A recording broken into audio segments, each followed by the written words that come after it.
Everyday Truth, January 12th, 2019. Um,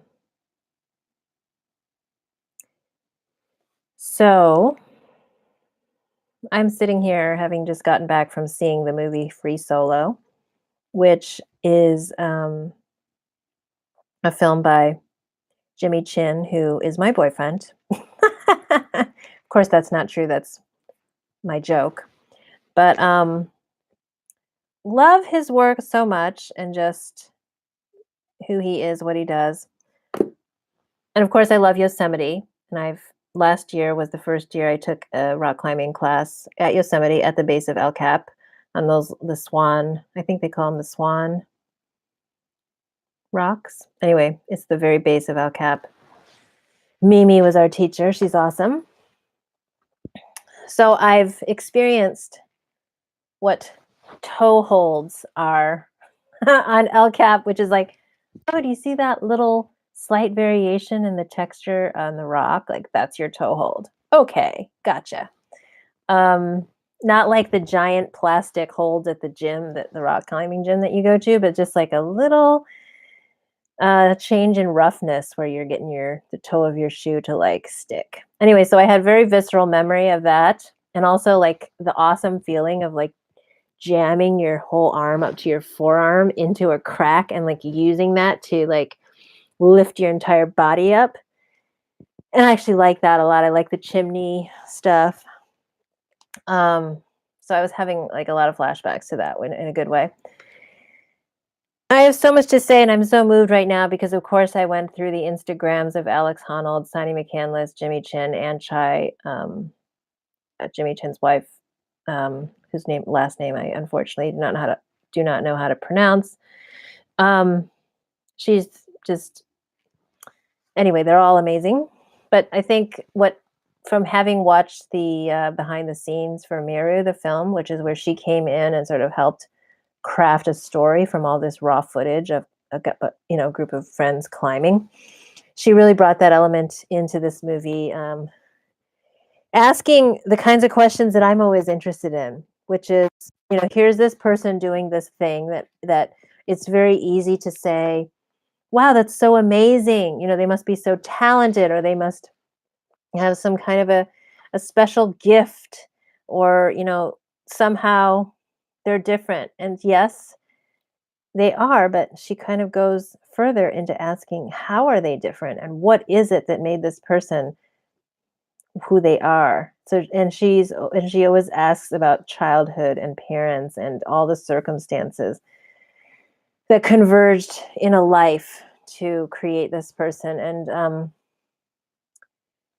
for this movie, for Alex, the kind of the profile of the person who does this, I had heard before that he described the fact that he doesn't have the same reaction to fear that other people have. In this movie, they showed him getting an MRI scan of his brain and showing the functional MRI of his amygdala. Well, actually, his totally lack of amygdala versus a control, quote, normal person. So they showed him these pictures of like a sinking ship, a knife, things that are in most people's memory are associated with what we call adverse stimuli, meaning that it lights up at least some part of our brain that's telling us to get ready for an impending doom or an emergency. It's like getting ready to turn on that fight or flight sympathetic nervous system, which does all the adrenaline stuff and gets us our heart rates, and our respiratory rate increase, and we're starting all of the chemical and physical reactions that are involved in emergencies and danger. Well, it turns out it just takes a lot more, orders of magnitude more, to get his brain to light up than, quote, normal, whatever, the controls that they have in the database for this functional MRI. So then he told the story of his childhood, and that was fascinating. It went by quick, but I was very tuned into it. His mom described his father as what we would today call Asperger's, meaning no one had an emotional connection with him, not even the people closest to him. That wasn't part of his neurobiology. And he was obsessed with travel. So she says he lived to travel like Alex lives to climb. And if he wasn't traveling, things were not good, which points to kind of difficulty with kind of maintaining a domestic, stable home life, perhaps. And she said that he would verbally bully, or what we might call abuse, the kids by calling them names if they weren't doing um, things right. And she kind of gave an example like saying, "Oh, you're a bozo. Why are you doing that?" Or um, he would sort of chide them into performing. And so that was one aspect. Second aspect is um, Alex saying he has no recollection of that, that he does not remember any of that bullying. His only memory of his father is that he helped support him achieving his goals. So was there at the climbing gym when he was, practicing as a kid, and just always making, but then he would allude to things later that came out as just philosophical statements that, um, that if talking about his girlfriend, who's a life coach, which I'm going to just shelf that for a minute and talk about that later, but that he doesn't understand that his girlfriend, her goal in life is actually to be happy and comfortable, and that he says nothing ever gets done if you're just happy and comfortable. So he doesn't understand that as a life goal. And and basically throughout the film there's sort of hints at how he's kind of emotionally just completely clueless in terms of, it just doesn't register for him to express emotions, or even um, have them land as something he's experiencing. Like he might be experiencing something, but he doesn't assign any value or um, narration to it, because it just doesn't um, hit him. Doesn't occur to him that it's important or significant. Whereas his girlfriend is sort of the opposite, like completely tuned in to what's going on, and communicative and relational and all these things. So for me, I was very triggered by it, actually. I was like, so one aspect was, I'm just looking at my notes here. Oh, and he talks about the warrior, that he's a warrior, that he can focus in on a task and get it done, and just only think about that. And the preparation, which is, they showed hints of it, but the preparation is like, it gave me a good window into it, because you kind of think, oh, this guy's climbing without ropes, and you think he just walks up there one day and climbs without ropes. The point is that he had to get to a point where, and his quote was, "The risk is small, but the consequence is great." So yes, it's true that if he makes a mistake, he dies, but his preparation is that I've practiced this so much that I have the confidence level that the risk is small, so that I have done this 1,000 times, and on the day that I'm going to do it without ropes, it's the 1,001st time, and I just happen to be doing it without ropes. And I was able to relate to that in terms of like practicing a piece of classical music, down to the millimeter, and memorizing it, so that when you get on a stage, it's like any other day. You just happen to be on a stage with a bunch of people watching. And they did a beautiful job of showing what it took for him to get there, because with the cameras, it's a different thing. And I'll relate it to another recent experience in my life on the opposite, sort of the mirror image of that, which is when I did my first improvised solo show, 40-minute show. I chose not to have people there that I didn't know very well. I chose to have a very small inner circle there and not have it be a performance, because it was like, for me, it was a first time. I wasn't prepared to do it. I was like, that was almost like my first time emerging and doing this improvisation, and I didn't want it to be a high pressure situation. I wanted to have the freedom to just kind of um, play in that place of improvisation, which at this point in my life, that's my equivalent of free soloing.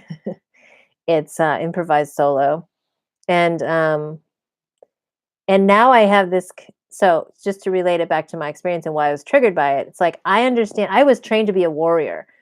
I was trained. So this sort of if you listen to Alex's story, you would like from a psychological perspective, therapy. You're like labeling him as emotionally neglected, Asperger's spectrum, whatever. Um, and it's like, okay, that's true. And it also enables him to do this amazing thing that we call, this amazing, whatever you want to call it. Some people call it crazy, but it's also this sort of showing human potential. And when I think about, does he have PTSD? No, because his amygdala is completely attenuated or shut down to the point where he has no negative associations with fear and no emotional memories. So, right, he doesn't remember his dad saying these bullying things to him. Now, I would be very, very interested if he had a sibling, which I think he does, who wasn't interviewed in the film, what her or his experiences are, because different biology, same family, different experiences. He did start climbing and living in a van when when his parents got divorced and his father died a year later. Um, and he just talks about enjoying being alone.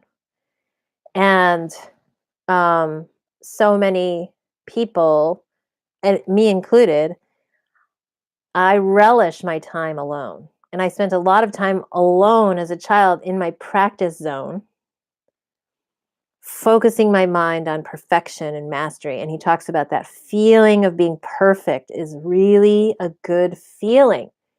So we go after it. We're willing to sacrifice so much to just get a shot of that feeling of perfection. And he does not do drugs, caffeine, alcohol, and nicotine. He's vegetarian. So he doesn't have substances to give him that sort of escape.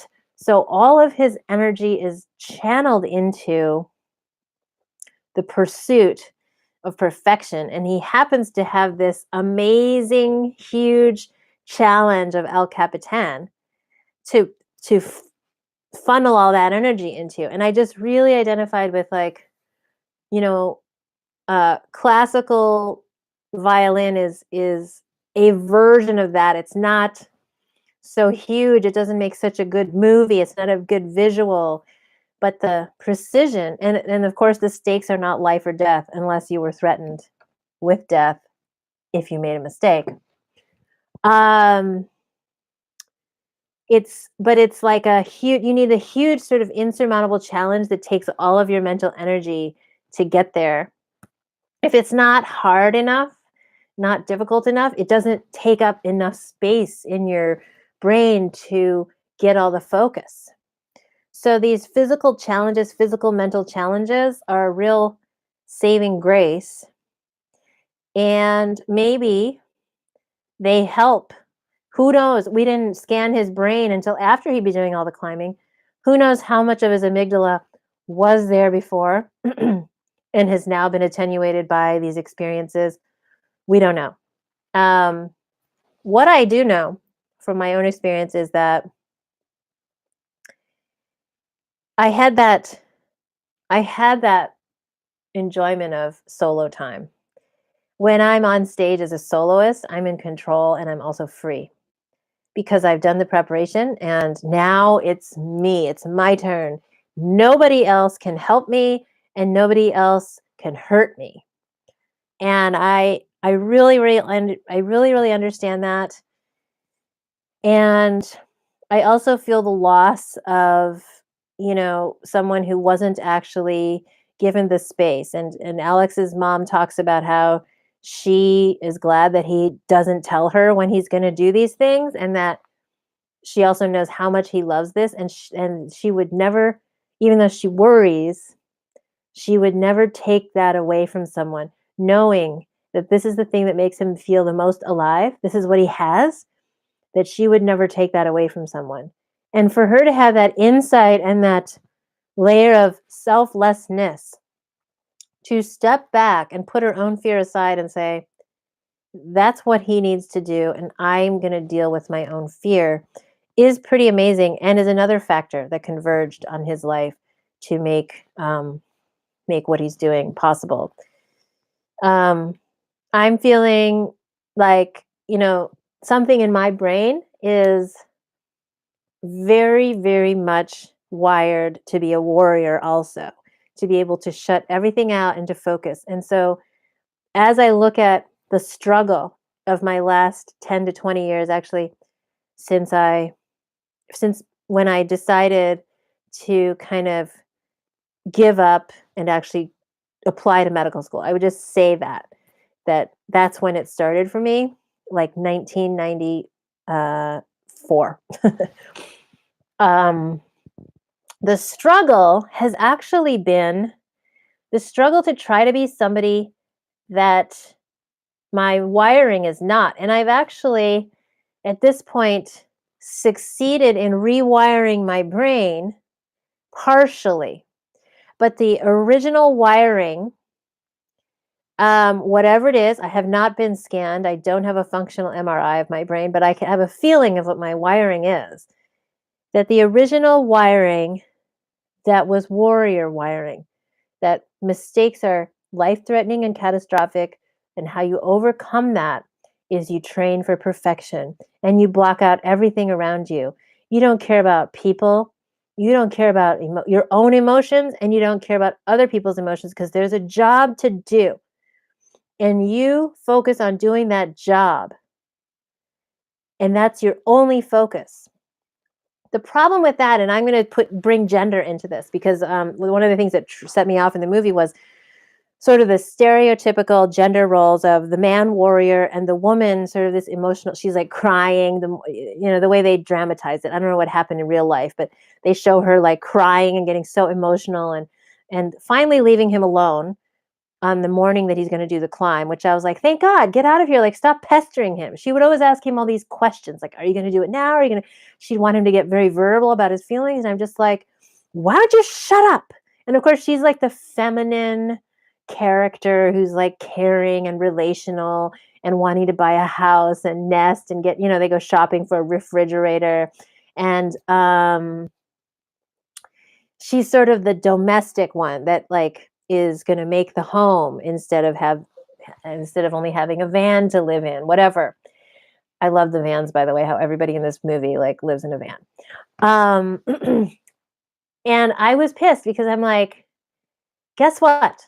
There are women who are also wired to be warriors.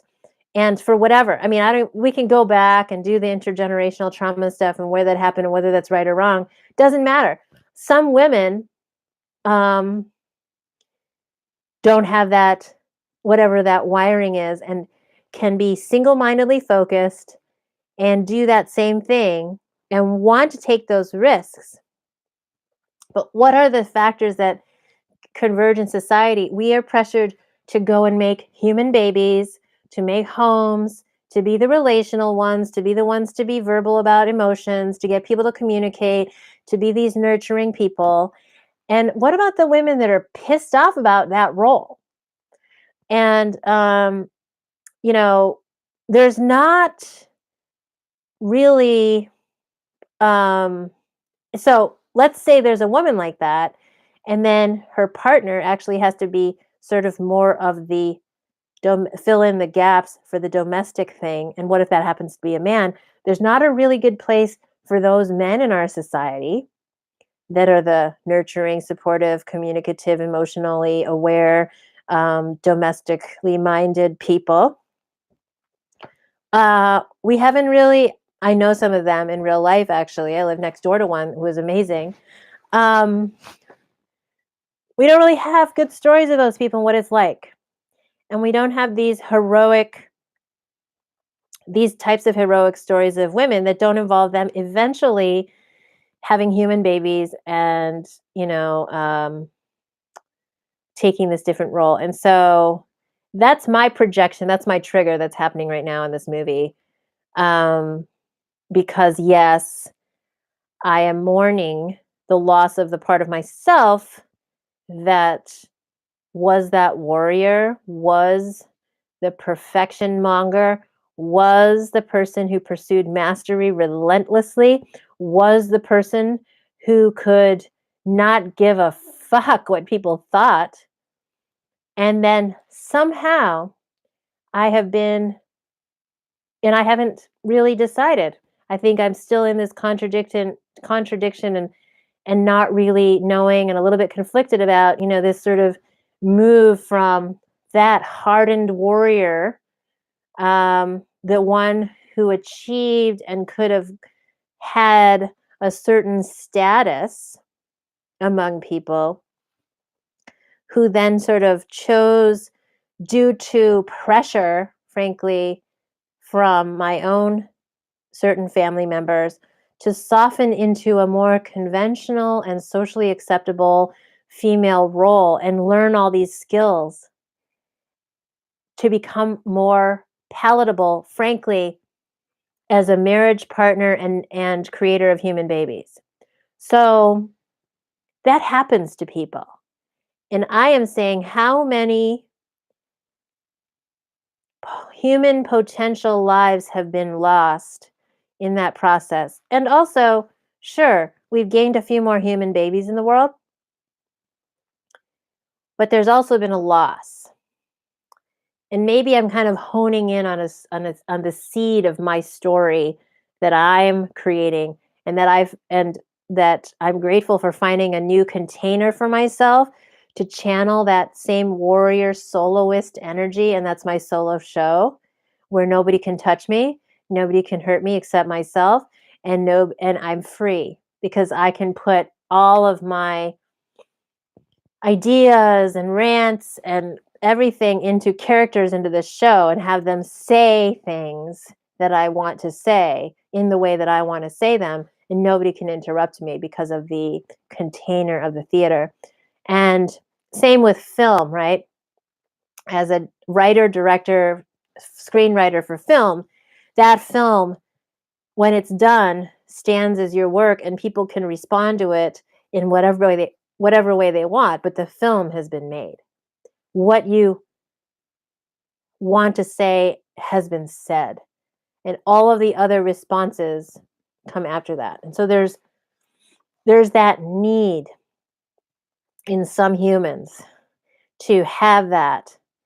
And what I realize is the conflict is also, the trigger of having this kind of airy fairy character be a life coach. I know she's a life coach. They didn't say it in the movie, but I know from kind of seeing her on Instagram. I don't know anything about her. This is the first I ever saw her speak out loud, because I've only read her Instagrams and seen her photos. It's like, yeah, I don't know how she coaches, but I'm not actually. I don't. I don't know whether I'm coaching people for happiness or achievement or some combination of that, because that's still in process, for me. And I really understand achievement. I understand the allure of it, and I understand the pain of it in our society and the conflicts for women to be high achievers in the context of these social pressures, which at this point I just say, fuck it. Fuck it all. Be what you are. And it's like all the heroes that we're holding up in the world are people that have at some point said, fuck it, and have found a way to carve out the time and the community to be who they are without apology, even if that includes a non-functioning amygdala, total lack of memory of any kind of childhood emotional abuse or trauma, and living in a van eating out of skillets off of a spatula, drinking out of a pot. I love that. I'm not saying any of this in judgment. I'm saying it out of jealousy. I am saying, what does it look like for me and whoever you may be watching this, whatever? What would it look like for more of us to live so unapologetically with what we have, to do something with what we have? And I'm asking it to myself because, yeah, what I have right now is this life arc that I've lived, with no time to regret. But yes, I do have the memories of rage that surface for me. And then how do we make something out of it? And of course, scrolling through Chai's Instagram, I came across the film Minding the Gap, which I've not seen, but I watched the trailer. And it's made by a Chinese director, male director, who directly tackles the correlation between troubled childhoods, childhood abuse, and trauma, and the skating community, skateboarding. And he tells his own story. He has a little clip of his mom, Chinese, crying and saying, that she wishes she could do it over and she wishes he could just move on, but he can't. And so I haven't seen the film, but just from the trailer, I'm like, wow, he's just tackling this head on, that people people do things, end up doing things because they have to find a way to deal with what they're going through in life. And I think I'm reclaiming the truth of that after many years, too many years of trying to masquerade around as somebody else's idea of socially acceptable status versus the status that I could have, just being the damaged person, the aspects of me that are damaged, and the way that I am because of that damage, letting that fuel me and letting that fuel a process that is an obsession, maybe. Yeah, a drive, and a desire. And it's funny because these two characters that they have in relationship, the woman and the man, the emotional kind of caretaking, codependent being, and then this sort of warrior, single-mindedly focused, emotionally completely blind person, high achiever, superhuman. Those are sort of the things that are in tension in America right now. And perhaps they're just these universal things that are in tension, but it's like, are we about happiness? All these messages that half of my news feed is telling me, just be happy, let it all go, and just, it's all about love and laughter and freedom and joy. And then there's Alex Honnold, like, I don't get that, because nothing gets done if you're just about love and laughter and joy. I bust my ass every day. I never stop practicing. I never stop thinking about my routes. My focus is 100% on getting up there every day, and nothing gets done if you're sitting over here doing love, laughter, and living. And those things are two, and they're both American. The achievement, being the best and the fastest and the first and the brightest, is American. And let's be happy, let's be comfortable, let's just all join hands and be love and laughter is also American. These are our conflicts, not only as a country, but inside each individual in our own balance. We're wrestling with these things, maybe not even inside ourselves, but in a relationship with others. So, yeah, some people might have focused in this film on being scared of heights and seeing, and that to me was like nothing. I don't know why that didn't really faze me.